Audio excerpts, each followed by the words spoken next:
Welcome to In Sequence, a comics podcast for everyone. My name's Matt, and these are your panelists. Hi, I'm Jillian. I'm Robin. And I'm Scout. And today we are going to be talking about the book Frontier by Guillaume Singelin, which is a name that I'm sure that we will all struggle to say many times throughout this episode. I have been practicing it for several weeks, genuinely. Wow. I watched several interviews with Guillaume to make sure that I was at least approximating pronouncing it correctly. Frontier is a graphic novel that is written and illustrated by Guillaume Singelin. It was translated from its original French by Dan Christensen. Editing and localization was done by Mike Kennedy. Lettering and production was done by Chris Northrup. Like I said, the book was originally published in French, and honestly, if you're looking to read it, it can be pretty difficult to find either physically or digitally in English. I'm going to put a Gumroad link in the description. Just want to give you a heads up that sometimes that can take time to fulfill. I'm not exactly sure what they're doing on the back end there, but I know that when I bought it, it took a couple days to get to me. I think it might just be Guillaume manually fulfilling these orders. Guillaume sends you a link. Yeah. I very surprisingly found it at my library, which That I was rules. What? not That's expecting. crazy. So maybe check your library. Yeah. You have a cool librarian, I guess. I do, Yeah. apparently. I feel like I gotta get in with my librarians more so that I can start recommending they buy the things that we have to read on the podcast so that I can get them from the library reliably. I'm gonna have to start over because my favorite librarian is retiring. I'm Oh, so no. sad. My queen. We'll miss you, Queen. To give you a summary of what Frontier is, here is the plot summary from the publisher. It was inevitable. Our ravenous hunger for resources eventually stripped the earth dry. Fortunately, our ambitious technology reached the point where we could turn our sights to the stars, which were full of materials to exploit. A new frontier for a new gold rush. In this rustic future, three souls eke out a living.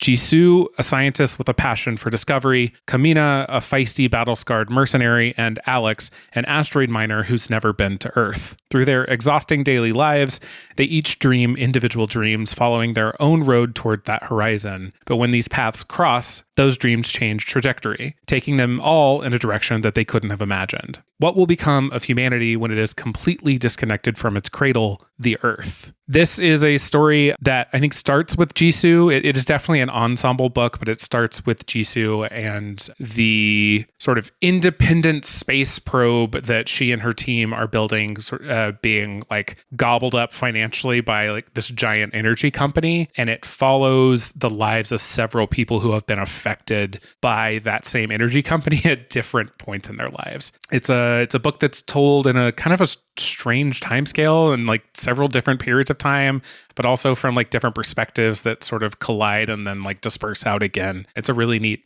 science fiction story, and I'm curious to know what your all's impressions of it were. Good. Good. Yeah, no, I enjoyed it. I don't know, we'll get into our more in-depth feelings, but I really mostly enjoyed it. I think there, like you said, it's told in a weird time scale, which I think has some drawbacks in terms of pacing and stuff, but overall really, really enjoyed it. The art is obviously extremely original and I loved it. Yeah, I just had a good time reading it. I was happy to read it because I am a big fan of Citizen Sleeper, which Guillaume did art for. And yeah, I was mostly really impressed with it. Yeah, for me, the art is the draw to this book. Yeah, I have zero qualms with the art.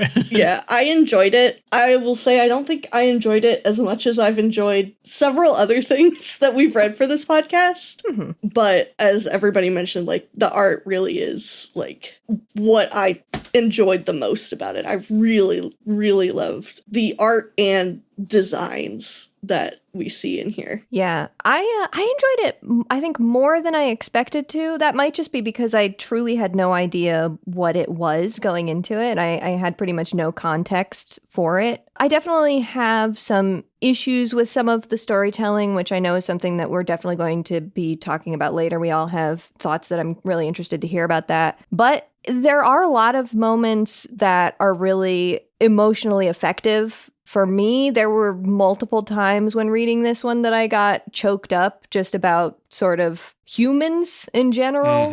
It all felt extremely relevant, I think, especially in these first few weeks of January. Reading it then felt very surreal in moments of Oh, okay. Yeah. Yeah, without digging too deep into spoilers for the spoiler section, it's very much a book that is asking you to question why you kind of accept the life that you are in currently, and if it's actually something you want to be a part of. Are you acquiescing to the systems around you, et cetera, et cetera? Yeah, we'll talk more about specifics in a spoiler section, but I don't know. We mentioned the art. Like, I think I was skeptical coming in because I'm familiar really with Guillaume's art from Citizen Sleeper. And then I saw that this was going to be like Chibi style art, and I was not sure that was going to be for me. And I don't know, I'm kind of surprised how well that art style works with Guillaume's kind of like really maximalist kind of tubes and wires science fiction settings. Like, it actually really does work.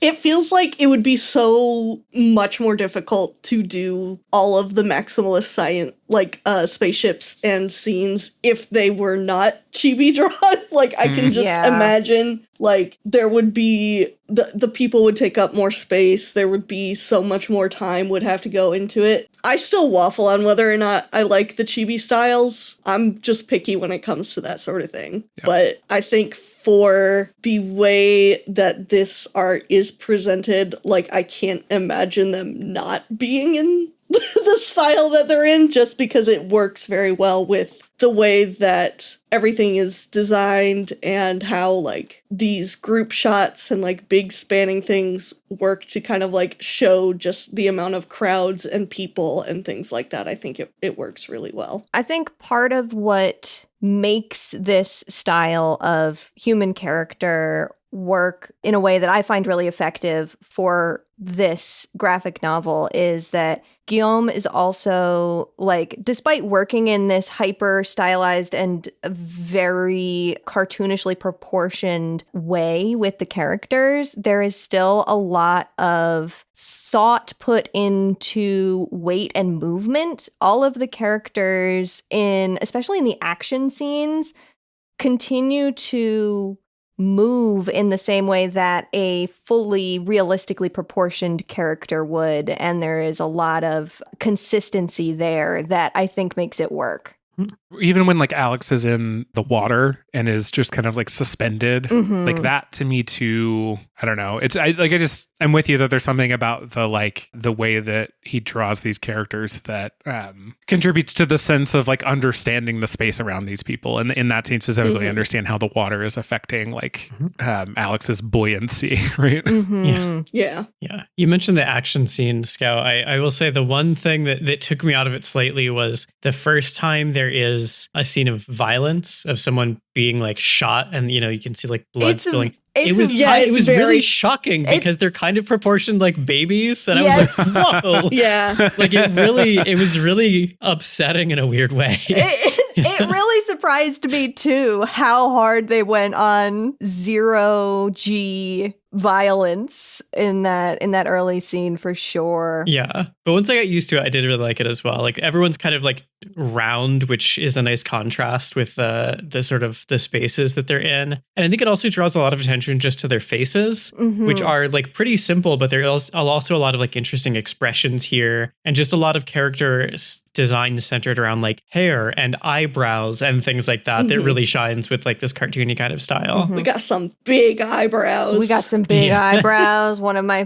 personal favorite character design choices to make is a big eyebrow. I think part of the reason it also works for, like, and the reason that I think this would not be as effective actually with a more realistically proportioned human cast is something that I talked about actually when I was discussing the art of Dream Loop in our Christmas Carol episode, is that we've already mentioned here a couple of times how dense and detailed the background and environment work is here.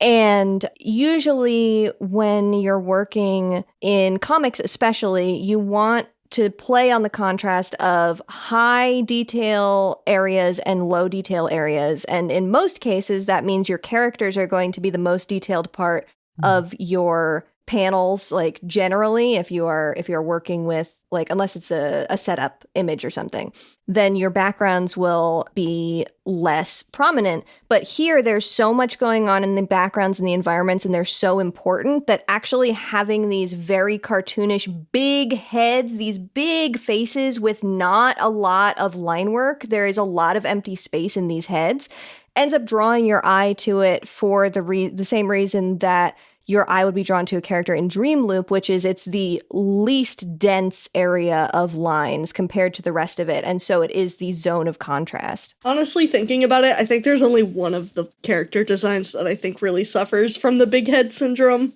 and that's Isaac, because he's got the side cut. So tall. His head just does not look, it looks very inverted pear to me. He's giving inverted pear. This is a spoiler for later, but Isaac is my favorite character in the book. I love him so much. Isaac's little mustache is my favorite character. Yes, When he exactly. grows the mustache. That was killing me. I can totally see what you mean, though, Jill. It is more distinctly pronounced in him because especially he is a slightly different shape. Like, he is one of the taller ones. There are these sort of differences in proportions where you have squatter, big round heads, and then you have these taller heads, and he is very pear. I have nothing against him as a character. I just think his head is a weird to shape. me. Yeah, it gets better, but like, especially at the beginning, I'm like, I don't like the way your head looks.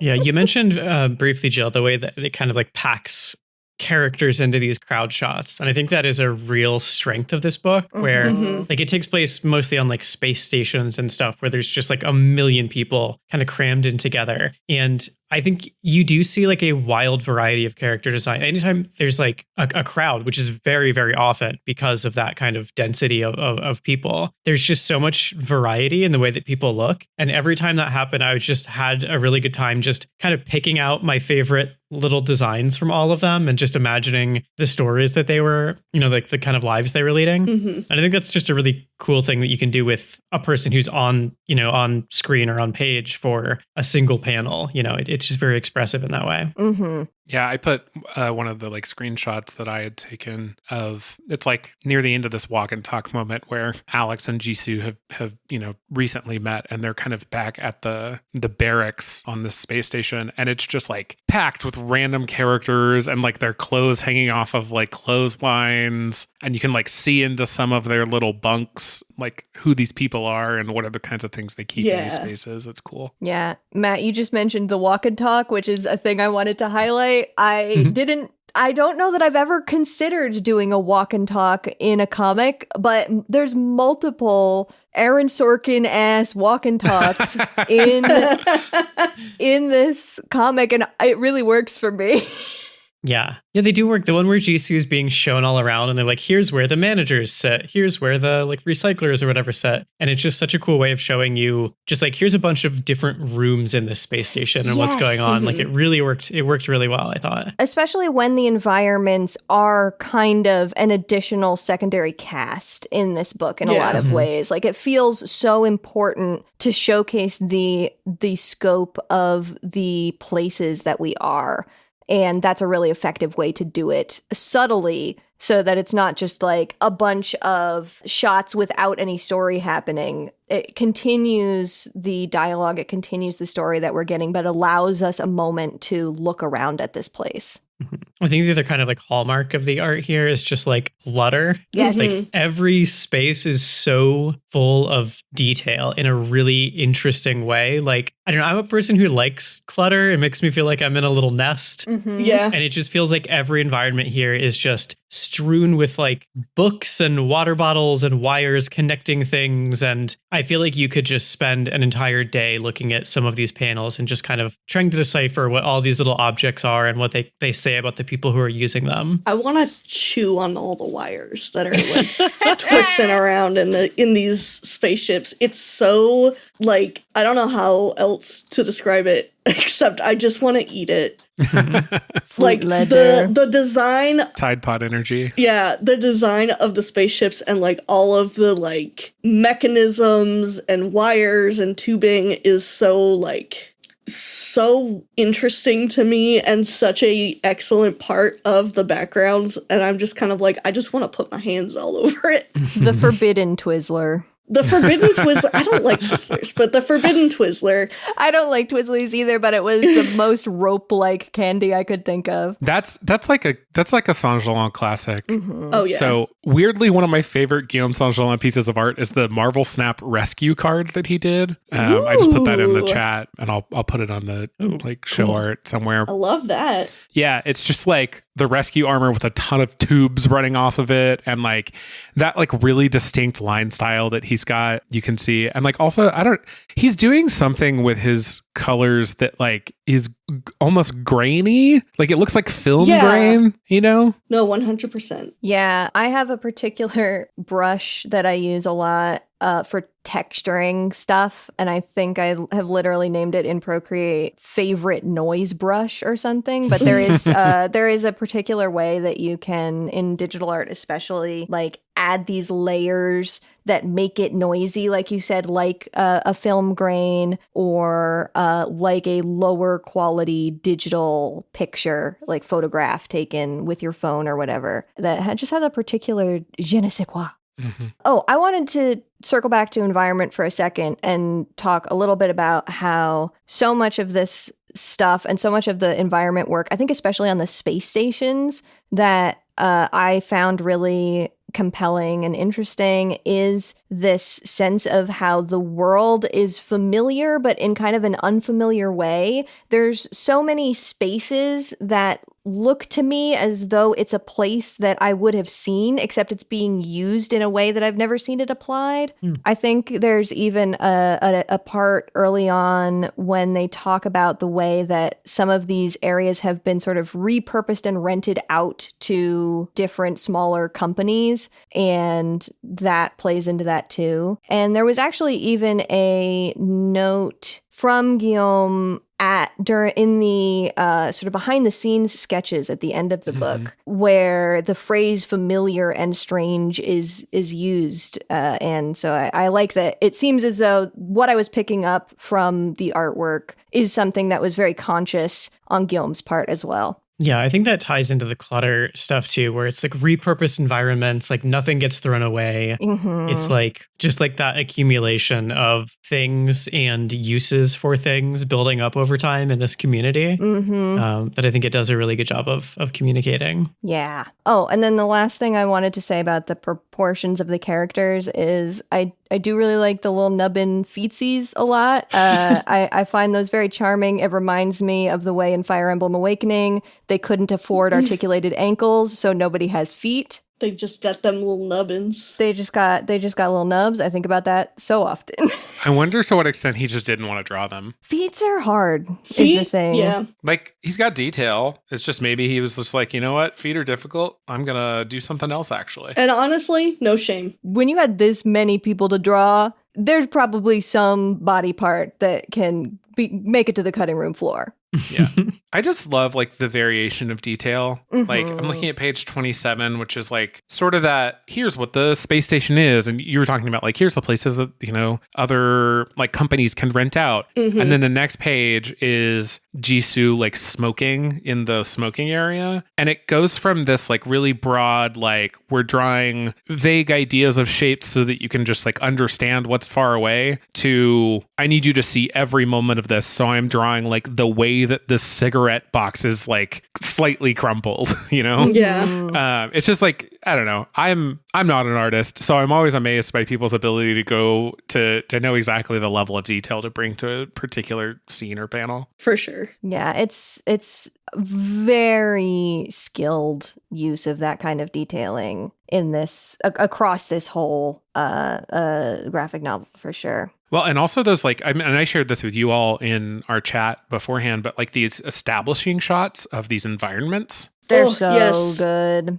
Just incredible, because they do the opposite of what I just said. They're these huge, wide views, but they're detailed like to the T, because he's trying to get you to like really understand like, okay, we are changing place now. Here is a new space that you have never seen before, and we're going to tell you what this new place is about. It's really cool. The one on page 10 with the lithium mine. Mm-hmm. Just really so like cool. scratches my brain in a nice way. It looks like a city planning, like I am selecting a lot in The Sims to plot my little guys in. Mm-hmm. Or like you are looking at like a map that you are going to be able to select these little regions, but it is also just so pretty. The colors like really complement each other. Mm-hmm. Yeah, I like the first view we get of the rock breaker, and just like how detailed the rock breaker is from the outside. Mm-hmm. Yeah. Robin, you had a note here about the lines and the variation in line weight.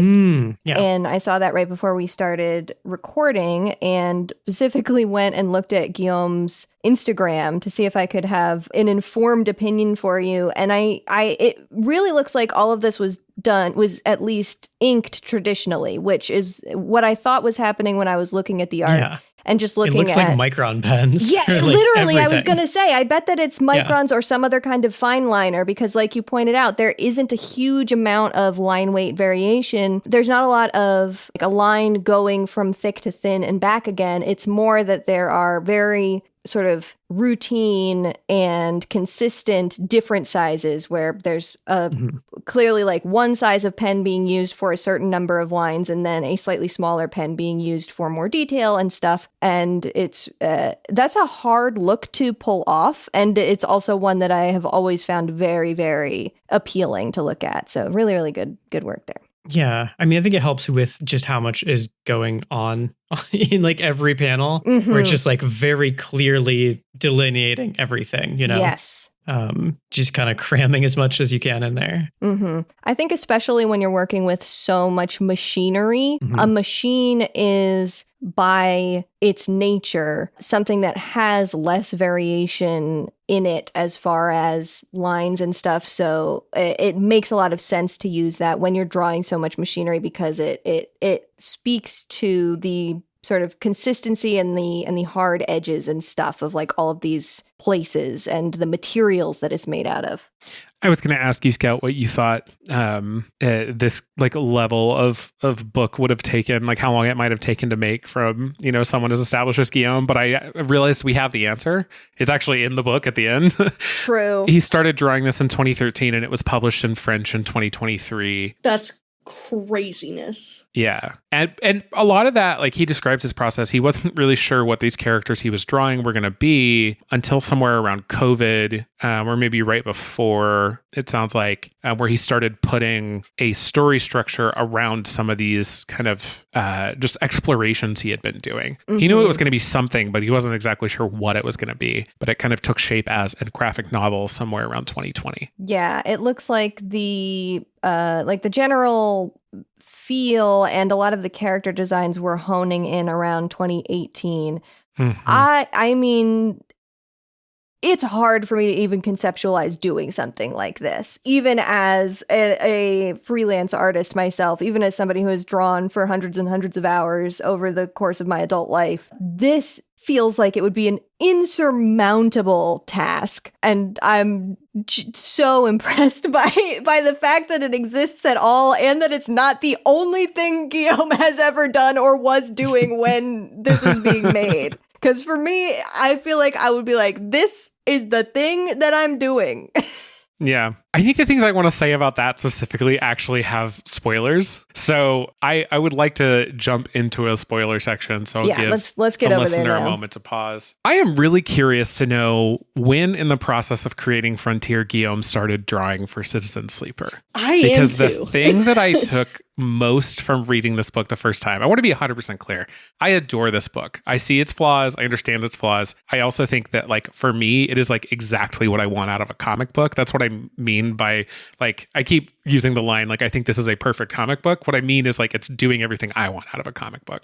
But if I have one gripe, is that I have a few, but if I have a primary gripe, it's that it's like extremely close to Citizen Sleeper. There's a lot of shared DNA here, and I don't know which direction that inspiration is going, or like to what extent it's actually just that like Gareth and Guillaume were on the same wavelength to begin with, right? Yeah, I mean, I think it treads a very similar ground to like so much sci-fi media. Like, I mean, the whole Robin has a note here about like the interaction of corporations and space, and like that's one of the things that like I really latched onto in Citizen Sleeper. I latched onto it in stuff like Alien and all that. Like, I think it is a pretty commonly shared theme. I think what's interesting to me is that personally, I feel like this and Citizen Sleeper kind of diverge in the like execution of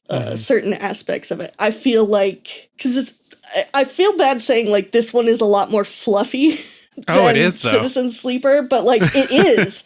Citizen Sleeper like tore my heart out and I have never recovered. And this I'm like, okay, yeah, I can like kind of like, I did not spend 3 hours sitting there staring at the ceiling after finishing Frontier.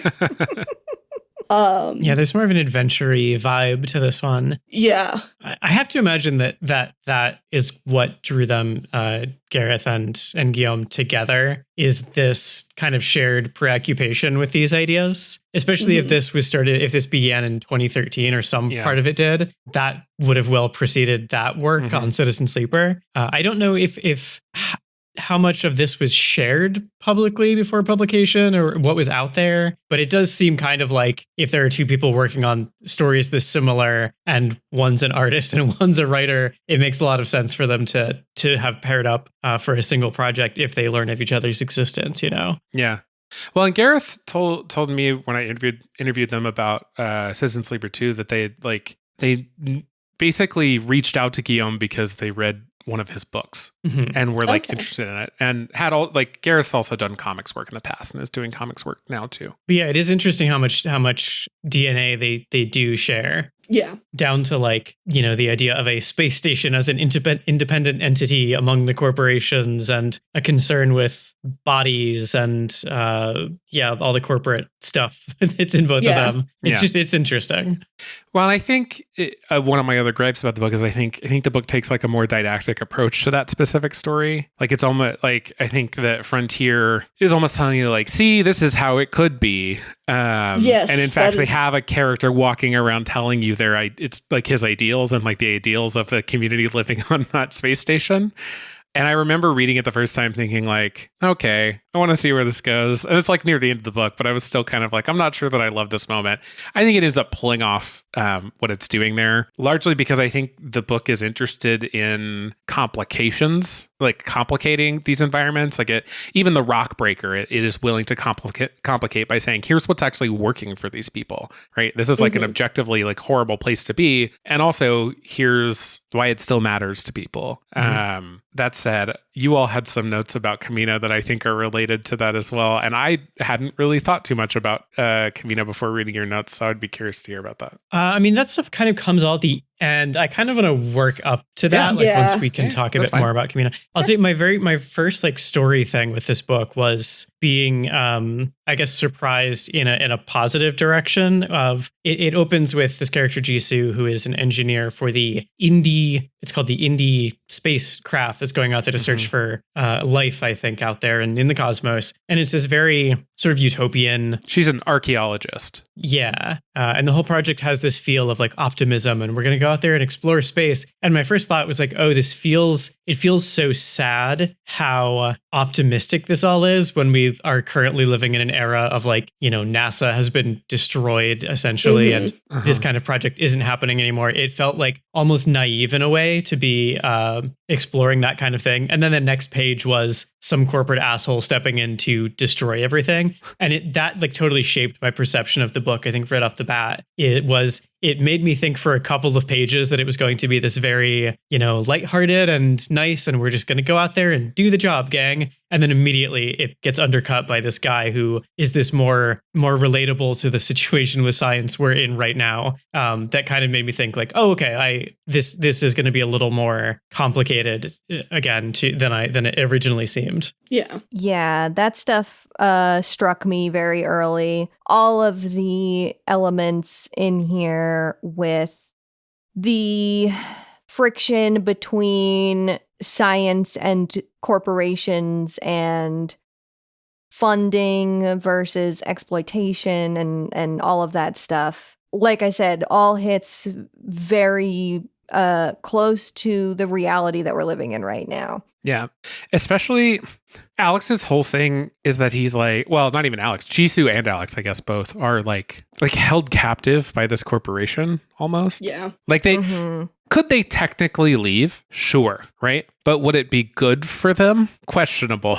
Right. Like, yeah. They're going to lose a lot if they leave, no matter what, right? Even if they can find other things to fill those gaps in their lives in the future. And I don't know. I feel a lot of that. And I have for like a year now, and in the past at different times in other places as well. And watching how both of those people respond to having similar problems, but coming from like different backgrounds was illuminating for me in ways to like navigate like my current situation, you know? Mm-hmm.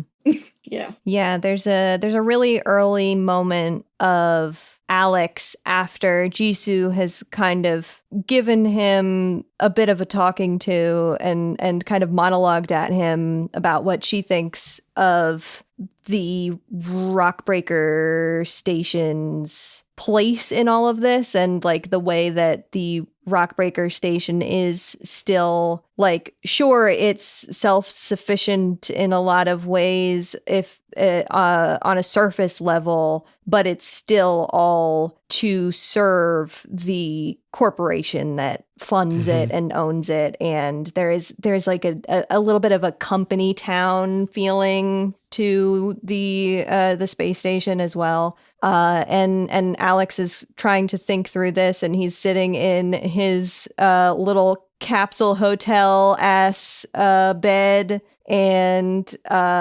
he has this moment where he says, "We do what we can, that counts for something," right? And that really struck me as a sentiment that I am constantly warring with myself about as I try to remind myself that to exist and live in the world is a valuable thing on its own, but also at the same time constantly feeling as though, but there is some greater value that I could be bringing, and I don't have the courage or the tools, or maybe both, to do it. And I don't know that I end up loving the places that this book goes with that sentiment, but the moments when the sentiment was given felt very familiar in a way that was very effective. I think it really matters how they both get to that moment as well. Where like Ji-soo, like we said, she starts as like archaeologist or whatever. She's working in this kind of high level conceptual position on a very forward thinking project of exploration. And she ends up kind of causing so much trouble for her bosses after they sell out to this corporation that she gets sent to the Rockbreaker essentially as a punishment for her. So she comes from this world where she's used to like being in charge and having this mission that is very humanitarian, whereas Alex is just a random guy who's working. They meet, in that smoking area.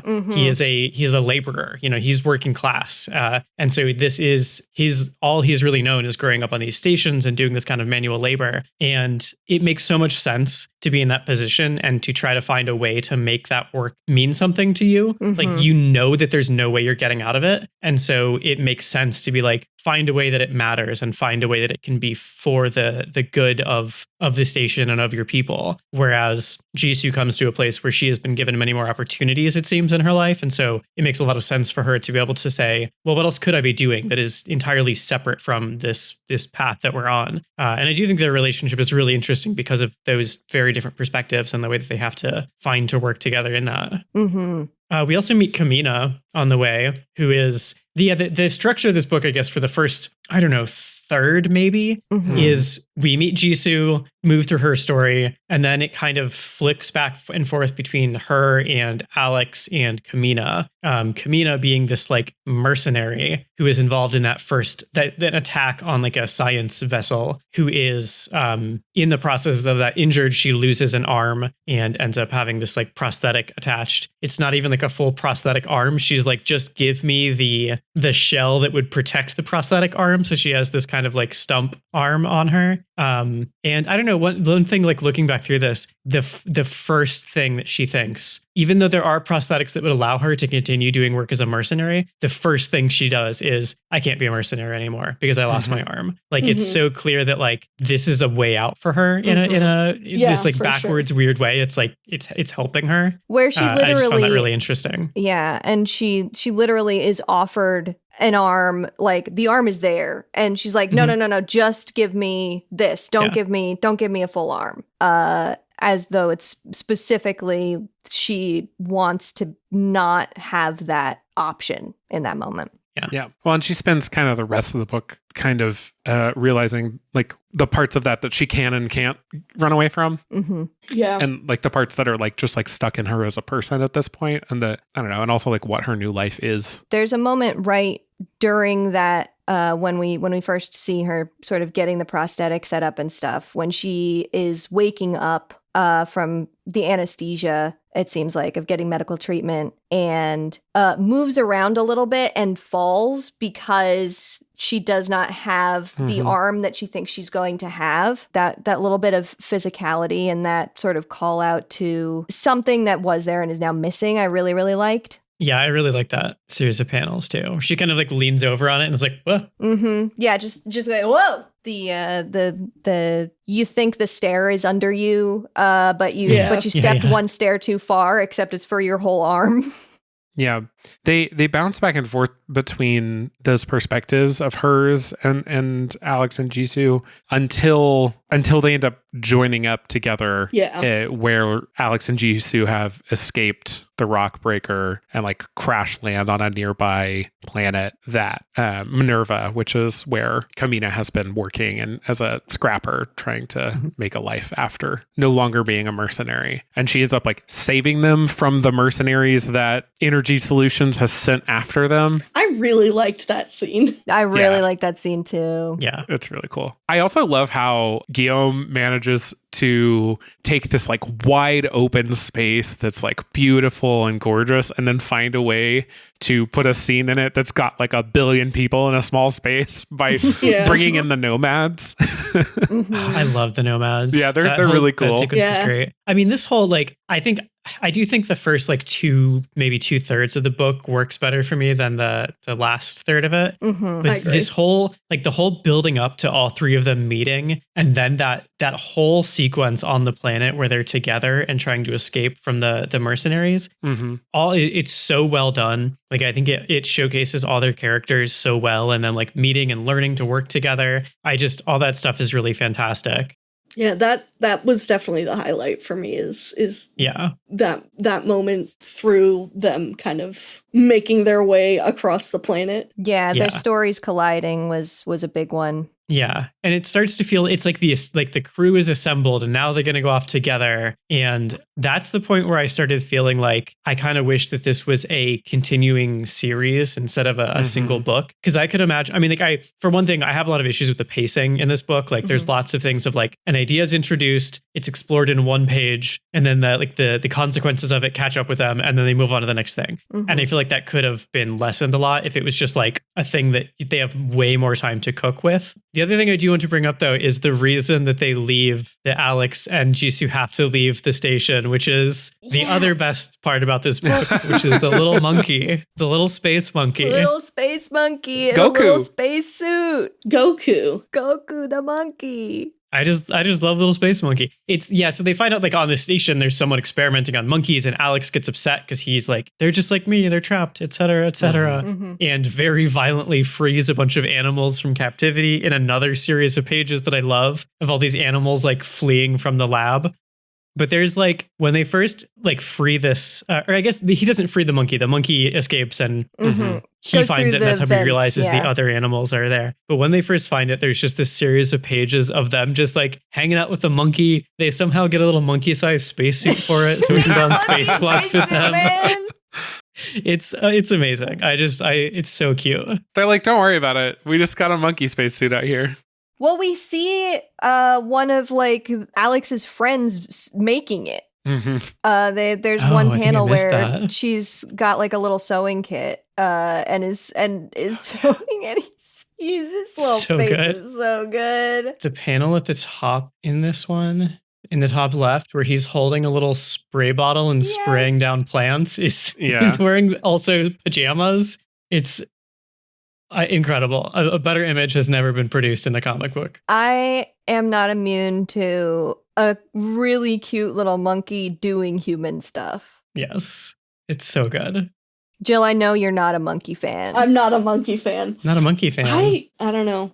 I will admit Goku has some very cute panels. Goku is very cute. He is a very charming little monkey. As far as monkeys go. I like the little panel where he's helping them plant things and he's got like a little mound with this plant and he's like patting the dirt. I think that's very cute. Yes. It's so cute. Anyway, I just want to make sure we didn't pass up Goku. He's the best. Yeah, very important to talk about Goku the monkey. Yeah. I also love what like Goku becomes the like impetus for several things, right? Like he's the thing that kicks off them leaving the rock breaker, but he's also how when they reach the space station, the book like leads you to the guys attacking Alex, right? That like kicks off the end of the story. It's a little bit about how like Alex finds his partner on that space station, right?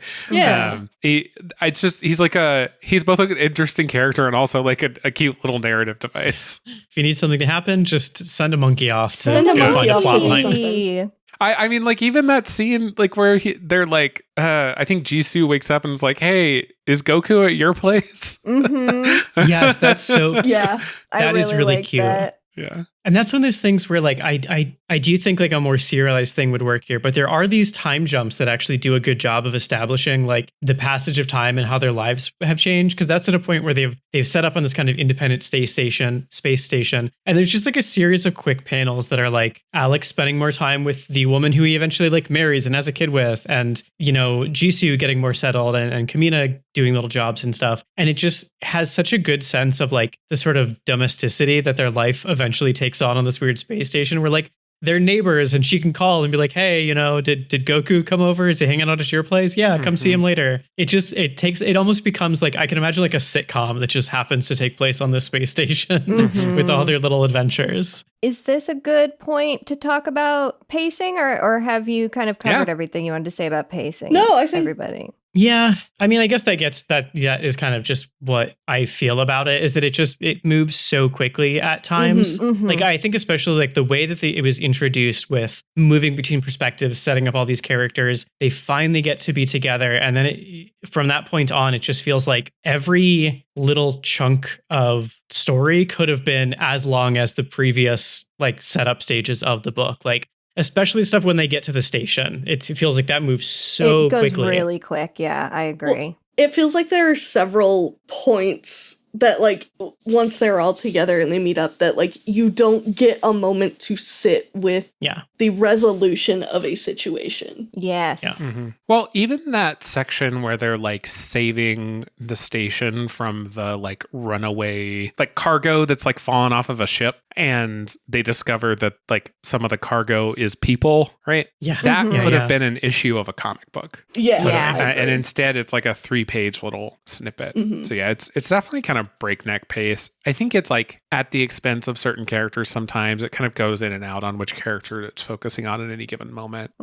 It feels very much like, this is something Scout and I like say a lot when we're doing stuff for PackPod, is like they are making things go, like time skips are going so fast and then it will be really slow for a moment. And it's like it doesn't always feel consistent with the pacing. Right. And sometimes the things that they choose to make drawn out feel odd. Like I would have chosen a different thing to highlight here than what was highlighted. I think that happens more with the Warrior Cats books than it does with this comic, but yeah, I think I agree. I don't know who said it earlier, but I agree that most of my issues are actually in like the back third of this book. I think as it comes to a resolution, it starts to lose focus and not quite like the pacing issues become more apparent, even if they've been there all along.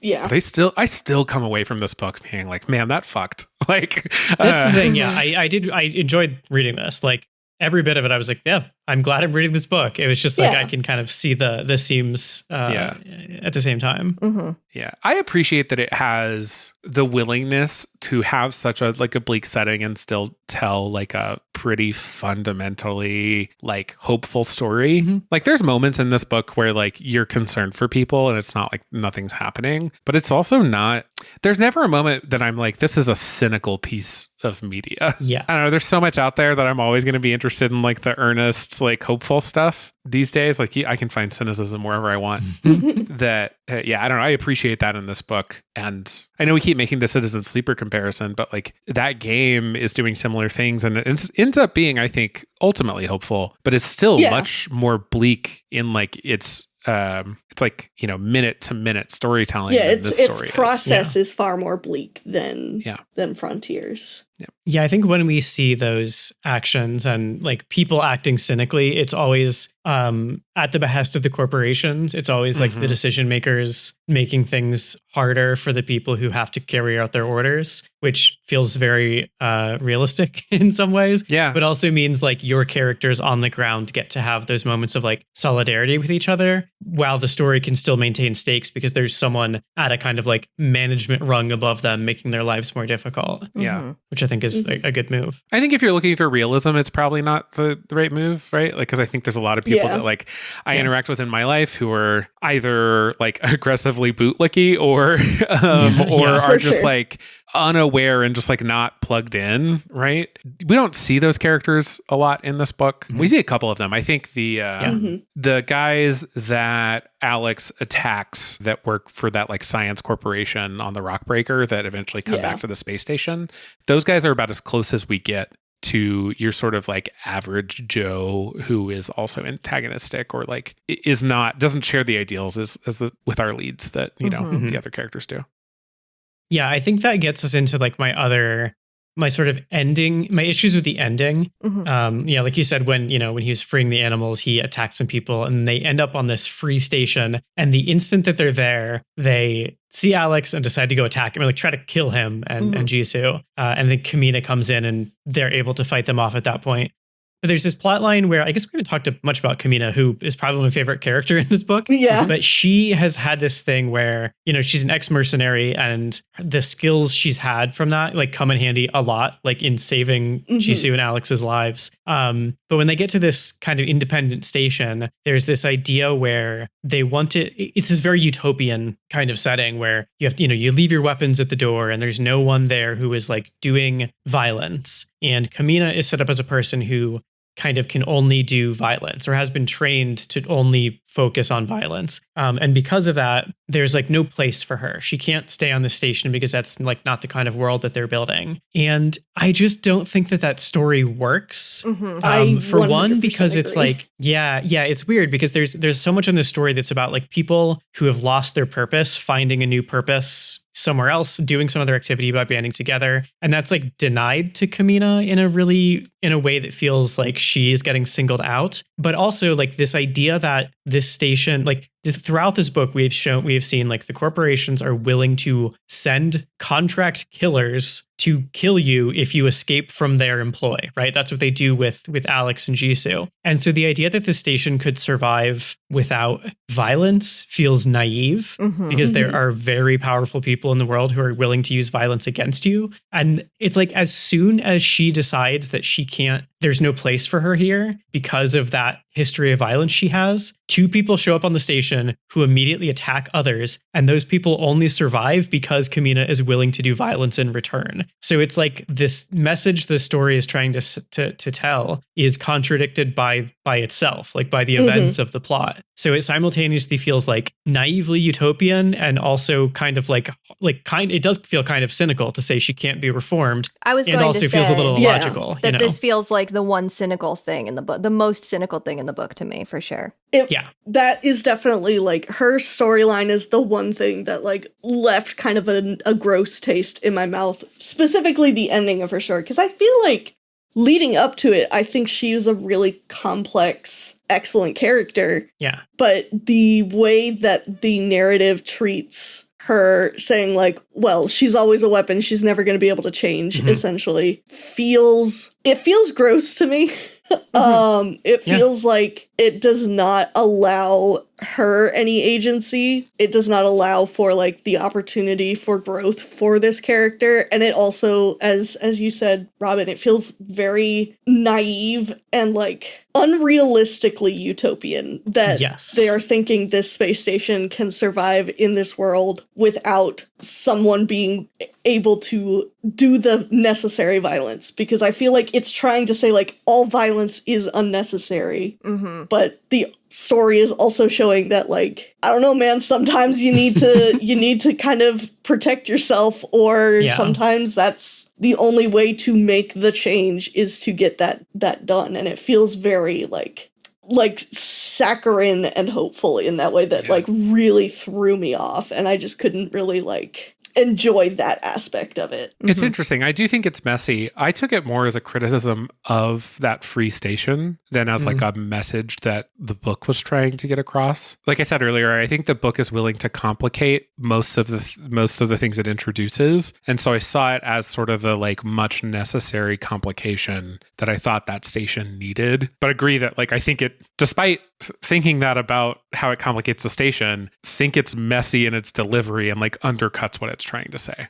I think that the way that Camina talks about herself on the pages after the confrontation, the violent confrontation on the station, is what to me makes it feel as though it is directly criticizing Camina and not criticizing the station. That makes sense. I agree. Where she says stuff like, I had no reason to kill them. You know, like that is, and I think that's the other thing is like, Robin, you say that it's kind of contradicting itself. It is contradicting itself, but it's contradicting itself in this particular way where I don't think we're ever supposed to read the violence. I don't think from an authorial stance, Guillaume wanted us to read the violence Camina does to these two people as necessary. But I think that there is space when you are fighting violent oppression. You can't do that without having some sort of violence to counteract that. And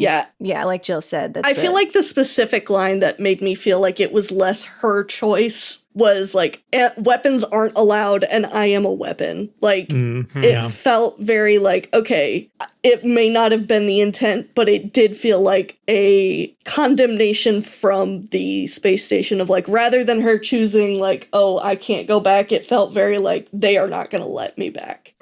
Yeah. And even if it comes from Camina, it does just feel like, that's just such a bummer that that's how she like ends this thing thinking about herself. Yeah. And then she ends up like when she visits Ji-soo in the end, she explains that she's working to like, she was like guiding refugees through a war zone. And it's like, okay, so you did find a way to use your skills to help people. Yeah. So why could you not do that like station, 2 pages ago? You know what I mean? Yeah. And I think that's another pacing thing. Like that could be, you know, an episode in her life is learning to understand that she does have something to offer and she can use these skills for good and she is safe to be around people. And it could just be that like the pacing doesn't allow for that.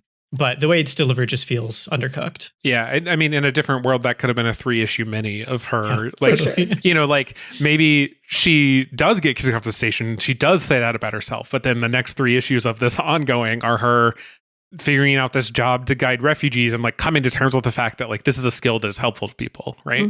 Yeah. Like I'm with you there. That's interesting. I hadn't considered that it was also a pacing problem, but that's an interesting framing on it. Yeah, it feels as though this really could have been much longer, like you guys have said. Like the back third especially feels like I'm coming up on a deadline and I have to find places to tighten this stuff up and like not explore it as much, because so much of the early book is very character focused and very exploratory of all of these different things. And as you get closer to the end, it does feel like writing happy birthday on a piece of paper real big, and as you're writing it, you're running out of space and you have to start making the letters smaller and smaller before you run into the end of the paper. And your Y just kind of looks a little wonky. Yeah, your Y is like all the way down here. Yeah, I think the other thing is with the pacing.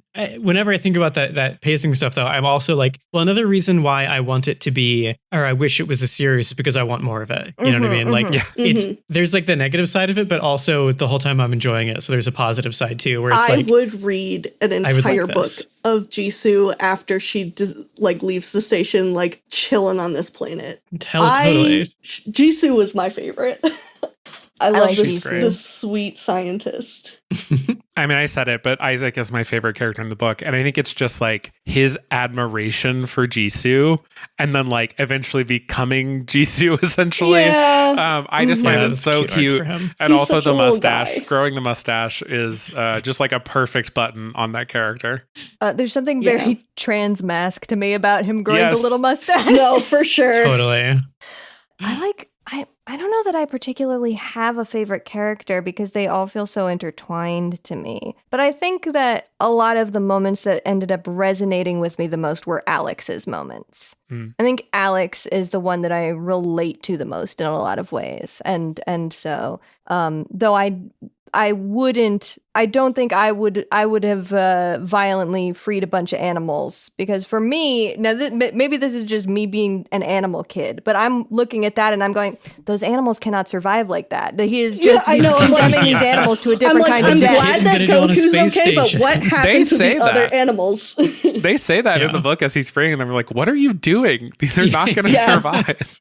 There's nothing for them to eat, man. They're like, you can't just save the one, Alex. You gotta save the rest of them. You can't just say go be free. You can't PETA your way out of this situation. Like, yeah.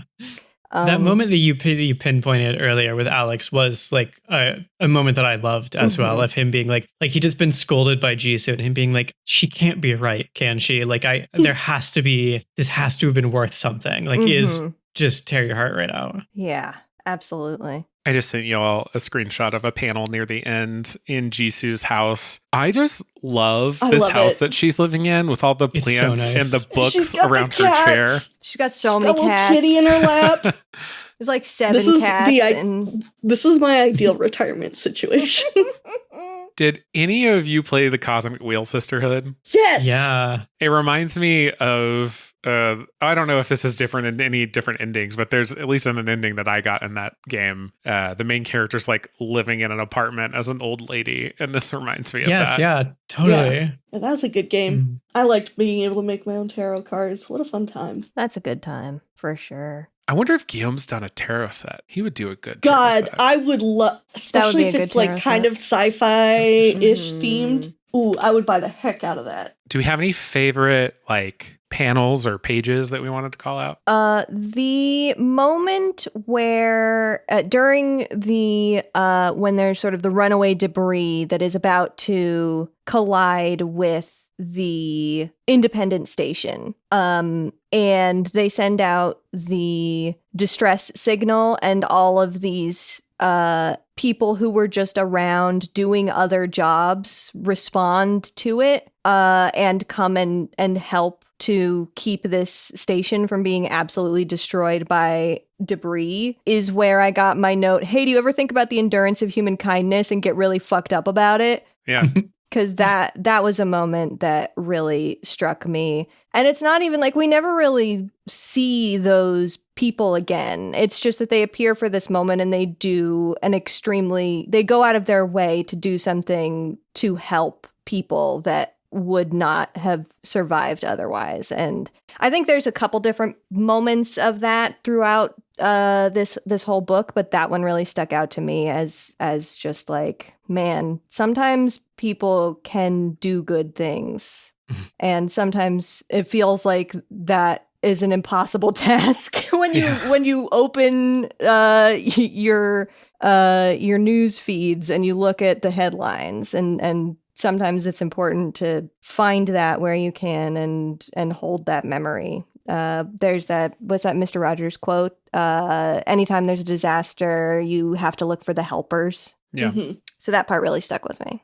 I don't know. I don't know if I have a particular moment. I think for me, it's a lot of the sort of time passing pages where it'll just be like a bunch of mostly wordless panels of just everybody doing the thing they're doing. I think I just those do a really good job of establishing what life is like on the station and just the sort of tasks that make up every day. I just really enjoyed every time that happened, just being like, checking in on everybody, see what they're all up to, see what little Goku's doing. Those reminded me a lot of the pages in Dead Horses where time would be passing and it was kind of these montages. I really, really like an effective montage of time passing comic page, and I really, really liked those as well. Yeah. I'm just sharing a bunch in the chat, I think. When Camina comes down off of that cliff and saves Alex from falling, that's fucking sick. It's so good. Yeah, it's that like rules. Quality action movie shit. It's so like, cool. It's really good. It's so good. Just literally like the lettering to chunk. Oh yeah. I also love the scene where they're like in the hot spring in the mountains, and she's just like, just let him enjoy this, and it's Alex just kind of like floating because he's what they call a spatial, because he's never lived on I guess he's never been to a planet. Yeah, right. he was born in space and raised in in space and has never been not on a space station. Yeah. That panel is great where it's just like him floating in this water makes him feel like he's back home, even though he wants to be on a planet, he doesn't want to be in space, but it's like there's something in him that he's just like, this is how I feel comfortable. I really like that. Mm-hmm. I love how that like physical limitation gets used for storytelling in this book.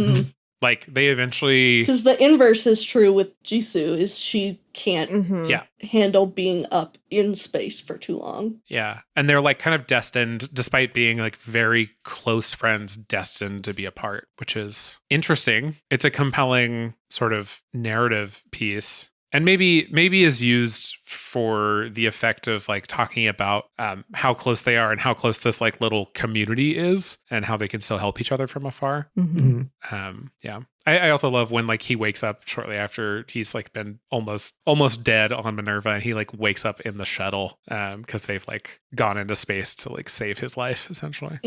Yeah, I think I was kind of torn on that stuff because some of it, especially like the stuff we talked about with Camina earlier, some of that feels as though it shares DNA with the elements of Alex can't be on a planet and Ji-soo can't be in space, where it is drawing these lines of like specifically where someone can and can't belong. That I think the physical element of this makes it work better than the Camina one, which is much more feels like an emotional choice. But I had these moments where I was like, but that it feels in a story that is trying to talk about that is trying to be hopeful and in the end positive about making the differences that you want to make. It feels like there are these moments where it's like, but not, you can't do it that way. You can't do it that exact way. I think it worked for me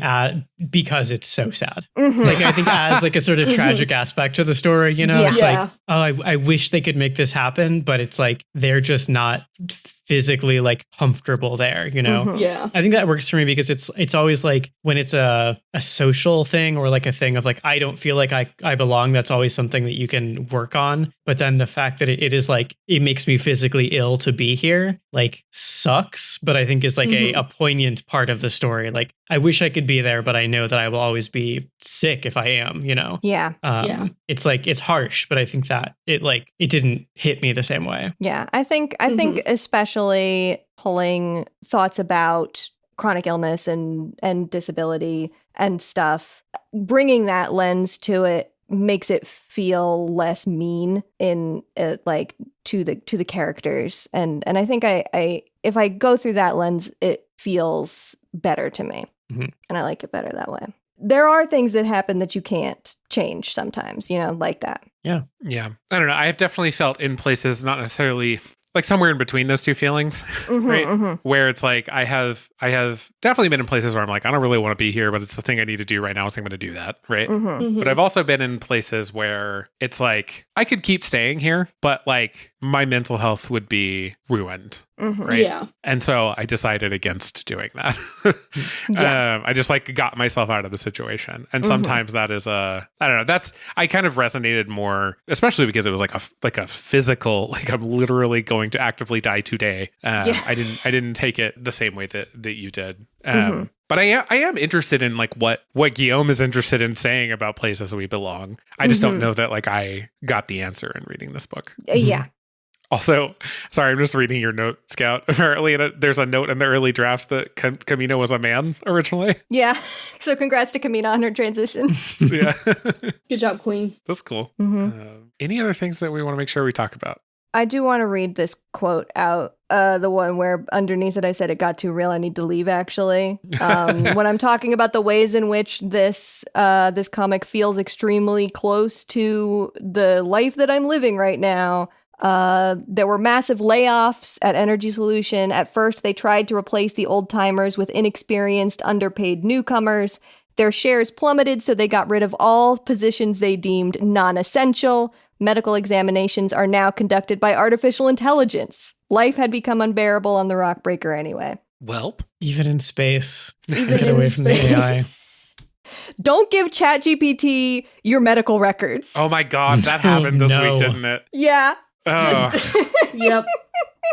Please don't give ChatGPT your medical records. Don't do it. The last note that I had is just, I love to see a progress like story, and there's so many good pages about the progress and the transformation of this project over 10 years that I find very inspiring, especially because I still have a lot of stories that I have been saying I'm going to tell since I was 15 years old, and I'm 31 now. So more than half my life, I have been saying this is a story I'm gonna write it, I'm gonna tell it, I'm gonna draw it, and people are gonna be able to interact with it. And I still haven't yet. And so there's a part of it that I look at that and I go, I still got time.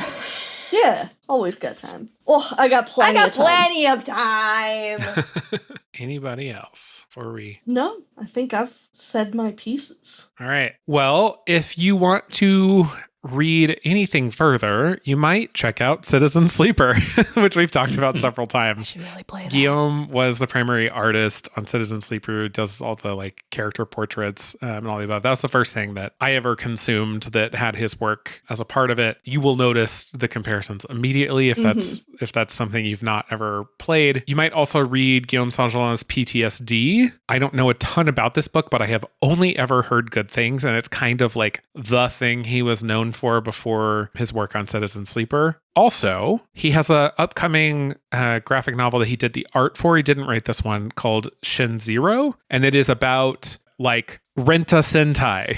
So basically like gig worker Power Rangers. And I've backed it on Kickstarter, so I'm curious to see what that book is going to be like. He works with this group called Label 619, which seems to be just like a collective of folks that like to work together, and this similar to TWG. And I think it's like 4 or 5 people. And Shin Zero is a part of that, as was Frontier. Nice. Again, there will be a Gumroad link to where you can pick up Frontier in English. In French, it's way easier to get. So if you know French or you live in France, you check it out. I'm curious to see maybe how those editions differ. Let us know if you speak both languages. But if you want to pick it up in English, check that Gumroad link or check your local library. Maybe they have it, like Robin's did. Robin's did. Yeah. If you're lucky. In Sequence is a member of The Worst Garbage. You can find out all about that at theworstgarbage.online, and you can check out the show at insequence.pictures. Panelists, is there anything that you want to share with a listener today? I will just share that you can find me at plottwist.card.co. It's got all my little linky links. The linky links. As of the week we're recording, I'm now on .zip in addition to Congratulations! my other podcast. Congrats and deceit and betrayal has occurred. I've been keeping it a secret for a while because I didn't know when we were actually going to record or release an episode. And then we recorded and released it within like 24 hours. So I didn't have time to say it. But yeah, you can find my, I guess just find me at robinbombas.bluesky.social. You can find me at on Tumblr or Blue Sky at Humble Goat. You can see the art that I do, including our podcast cover art, at scottwilkinson.myportfolio.com. This is our first recording in the new year, and for this first couple of weeks of the new year, I have been committing myself to reading a book of some kind for at least 45 minutes a day, and I have really been enjoying that activity. So if you feel like you want to spend less time feeling terrible and more time maybe engaging with media that interests you and or maybe something that you find educational or inspiring, give that a try. 45 minutes is not too hard. You can even do it split up across the day. So that's my recommendation. Hell yeah. You can find me at youtube.com/@flowstatecrit or at matthorton.live. And also, I'll just say the show is also on Blue Sky at insequence.pictures. And we are also on Tumblr, but I'm forgetting the URL right now for Tumblr. The Tumblr is insequence.tumblr.com. There we go. That's it. Hey, come join us in the Discord. We'd love to have you. And definitely do not forget to support your local library and your local comic shop. They would love to have you. And we'll talk to you next time. Goodbye. Goodbye. Goodbye.